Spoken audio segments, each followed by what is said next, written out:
I'm 43 years old, standing in a fitting room under fluorescent lights, holding a pair of jeans I bought 18 months ago, and they will not button. Not even close.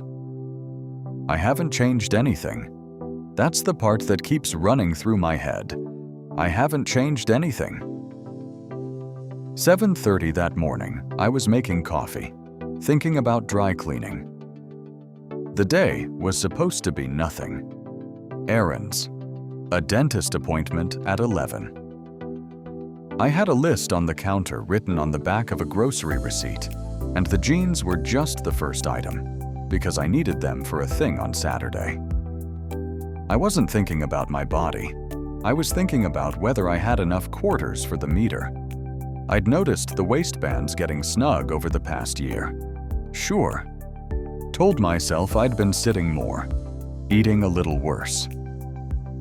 Post-pandemic routine that never fully corrected itself. Classic excuse, and I knew it was an excuse, but it had enough truth in it to hold me over. You make peace with small fictions when the alternative is paying attention. I grabbed my coat, the gray one with the broken zipper I keep meaning to fix, and drove to the mall. 9:15. Light traffic. I had a parking space on the second level, row C, which I remember because a man in a white Kia was waiting for it with his blinker on before I'd even started pulling in. The store was quiet that early. One person folding sweaters near the entrance. I found the jeans on the same table where I'd found the last pair, same cut, pulled my size, and went back to the fitting room at the end of the hall. That's where the morning broke open. Same number on the tag. Same cut. They got to my thighs and stopped. I pulled harder, which you always do, like physics will negotiate if you want it badly enough. They got to my hips, and that was it. I stood there looking at myself in that 3-panel mirror, in the particular unkind brightness that fitting rooms seem legally required to maintain. And I felt something I hadn't felt in a while. Not vanity, something quieter, like catching yourself in a home video and not recognizing the person immediately. I put the jeans back on the hanger, walked out. Sat down on a bench outside the store near the directory board. It was 9:52. I started scrolling. Not doom scrolling, just looking for something that would explain it without making it my fault, which is a very human thing to want. And I found enough to go on. Enough to make me sit on that bench for 40 minutes while the mall filled up around me, while a woman tried to navigate a stroller around a display of phone cases, while 2 teenagers ate something from a paper bag that smelled like cinnamon. Here's what I learned. Sitting there on that bench, the body you have at 30 is not the body you will have at 40, even if you do nothing differently. That's the part nobody tells you directly. They tell you to exercise more, eat less, watch your portions. They rarely tell you the system itself is changing. Muscle mass starts declining in your 30s. Not dramatically, not all at once, but consistently. A process called sarcopenia, which sounds like something that should have a more alarming name than it does. As you lose muscle, your resting metabolic rate drops because muscle is expensive tissue. It burns calories just to exist. Fat tissue doesn't. So even if you eat exactly what you ate at 28, your body now needs less fuel to run, and the surplus goes somewhere. The hormones shift too. Testosterone drops in men, and it drops in women as well, less dramatically, but enough to matter. Estrogen changes after 40 affect where fat is stored, pulling it toward the abdomen rather than the hips and thighs. This is not cosmetic. Visceral fat, the kind that packs around your organs, is metabolically active in ways that subcutaneous fat is not. It increases inflammation. It affects insulin sensitivity. The body is not just changing shape, it is changing its internal chemistry. Sleep compounds everything. The older you get, the harder deep sleep becomes, and deep sleep is when growth hormone is released.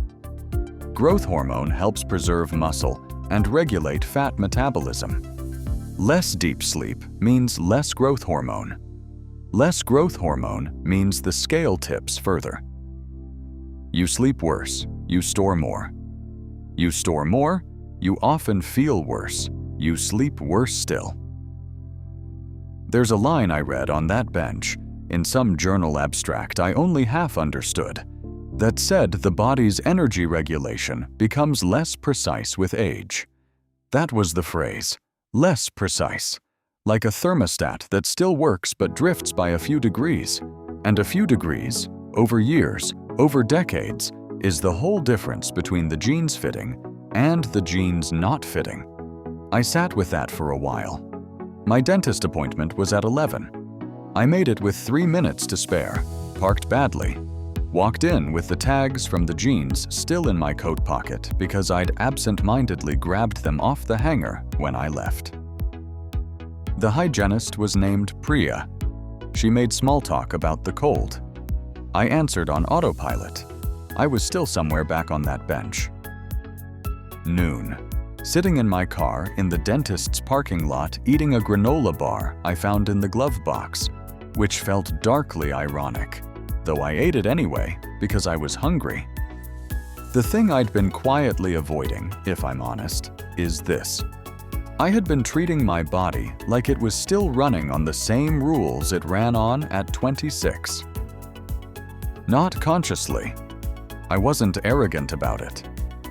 It was more like I never updated the mental model. The body just kept going, and I kept assuming the contract from years ago was still in effect. Eat more or less reasonably. Move more or less regularly. Stay more or less the same. But the contract had been quietly renegotiated without my input, and the terms were different now. I drove home. Put the dry cleaning in the car for next time. Made a list of things I actually wanted to understand. How much muscle loss is reversible with resistance training? What sleep hygiene actually means beyond a buzzword? Whether the metabolic slowdown has a ceiling or just keeps going. Practical things. Not panicked things, just things. 7:15 that evening, I was on the couch with a cup of tea, the lights low, the television on but muted. My hands were around the mug. I wasn't doing anything. Here is what I think now. The weight isn't the problem. It's the signal. The body is less forgiving of neglect at 40 than it was at 25, not as punishment, but because the margins are smaller. The system requires more deliberate input to produce the same output. That's not a crisis. That's just the actual biology, the one that was always operating underneath the version I'd invented for myself. If any part of this landed somewhere familiar, leave it in the comments. I'd genuinely like to know I'm not the only one who needed a fitting room to figure this out.